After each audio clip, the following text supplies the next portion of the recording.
The Book of 2 Kings.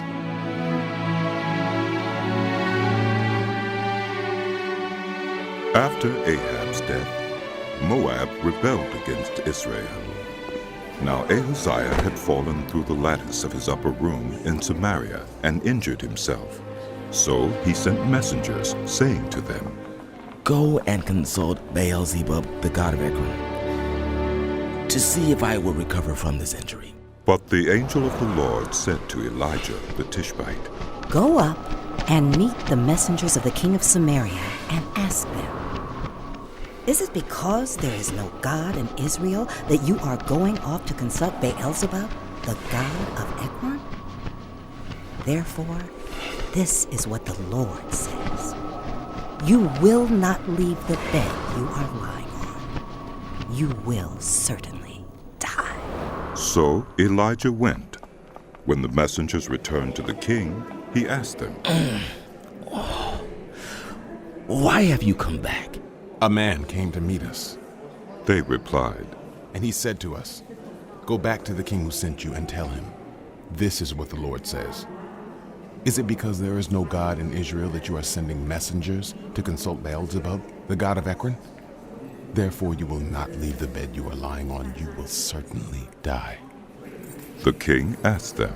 "What kind of man was it who came to meet you and told you this?" They replied. He had a garment of hair and had a leather belt around his waist. The king said, "That was Elijah the Tishbite." Then he sent to Elijah a captain with his company of 50 men. The captain went up to Elijah, who was sitting on the top of a hill, and said to him, "Man of God, the king says, come down." Elijah answered the captain, "If I am a man of God, may fire come down from heaven and consume you and your 50 men." Then fire fell from heaven and consumed the captain and his men. At this, the king sent to Elijah another captain with his 50 men. The captain said to him, "Man of God, this is what the king says. Come down at once." "If I am a man of God, Elijah replied, may fire come down from heaven and consume you and your 50 men." Then the fire of God fell from heaven and consumed him and his 50 men. So the king sent a third captain with his 50 men. This third captain went up and fell on his knees before Elijah. "Man of God, He begged, please have respect for my life and the lives of these 50 men, your servants. See, fire has fallen from heaven and consumed the first two captains and all their men. But now, have respect for my life." The angel of the Lord said to Elijah. "Go down with him. Do not be afraid of him." So Elijah got up and went down with him to the king.